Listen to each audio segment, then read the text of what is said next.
பரிசுத்த வேதாகமம் மூல பாஷையாகி எபிரேய மொழியில் எழுதப்பட்டது.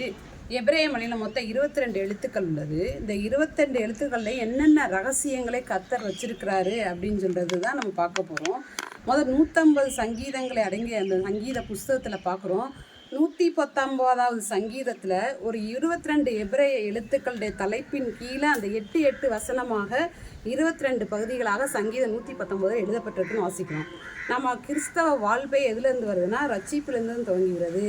சங்கீதம் 119 41வது வசனத்துக்கு மேலே பார்த்தீங்கன்னா, கர்த்தாவே உம்முடைய வாக்கின்படி உமது தயவும் உமது ரட்சிப்பும் எனக்கு வருவதாக. இங்கே சங்கீதக்கான ரட்சிப்பை பற்றி சொல்கிறாரு. இந்த வசனத்திற்கு மேலாக ஒரு எபிரேய எழுத்து எழுதப்பட்டிருக்கிறது. அதை எழுத்தை பார்ப்போம். நான் என்ன சொல்கிறேன்னா, அல்ஃபபெட்டுகள் ஆலஃப்லேருந்து துவங்கும். ஆனால் நம்ம இடையிலேருந்து தான் எழுத்துக்களை பார்க்க போகிறோம். அதனால் இந்த 119 41வது சங்கீதத்துக்கு மேலே ஒரு எழுத்து எழுதப்பட்டிருக்கிறது. அந்த எழுத்து வாவ் என்று சொல்லப்படுகிறது. இந்த வாவ் என்ற எழுத்தை எப்படி எழுதுன்னு சொல்லி எழுதி காமிக்கிறேன் பாருங்கள். இந்த வாவ் என்ற எபிரேய எழுத்து. இந்த வாவ் என்ற எபிரேய எழுத்துக்கு 2 அர்த்தம் இருக்கிறது. ஆணி, கூடார ஆணி.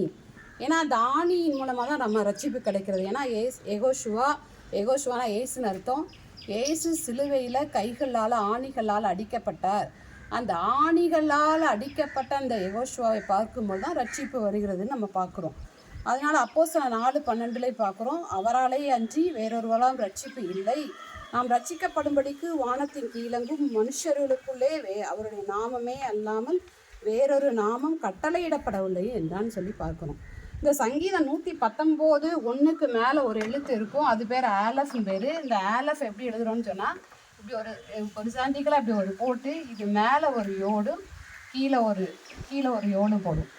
இதுதான் ஆலஃப்னு அர்த்தம். சங்கீதம் 119வது சங்கீதத்தில் எழுத்து ஆலஃப்னு பேர். அடுத்து நம்ம என்ன பார்க்க போகிறோம் அப்படின்னா, இந்த வாவை நம்ம பார்க்குறோம்.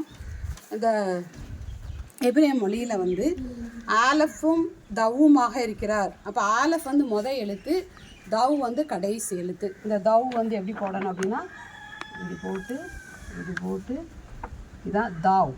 அப்போ ஆலஃபும் தவ்வுமாக இருக்கிறார் எபிரேய வார்த்தையில். கிரேக்க வார்த்தையில் பார்க்குறோம், நாம் அல்ஃபாவும் ஒமேகாவுமா இருக்கிறான்னு சொல்லி பார்க்குறோம். அப்போ எபிரேய மொழியில் பார்த்தீங்கன்னா அந்த 1:11 பார்க்குறோம், ஆலஃபும் தவ்வுமாக இருக்கிறான்னு பார்க்குறோம். இந்த வாவ் ஒவ்வொரு எபிரேய எழுத்துக்கும் ஒரு நம்பர் இருக்கும்.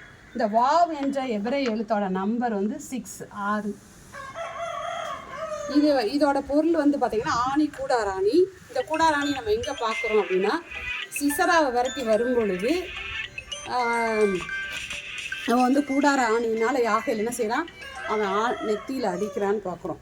அந்த கூடார ஆணியை வச்சு தான் சிசராவை யாகேல் என்ன செஞ்சான், அடித்தான். அப்போ இந்த ஆணி எவ்வளோ முக்கியம். நம்மளுடைய ரட்சிப்புக்காக, நம்மளுடைய மீட்புக்காக யெகோஷுவா ஆணியிலால் அடிக்கப்பட்டார். அப்படி தான் இந்த வாவ் என்ற எழுத்து. ஆமென்.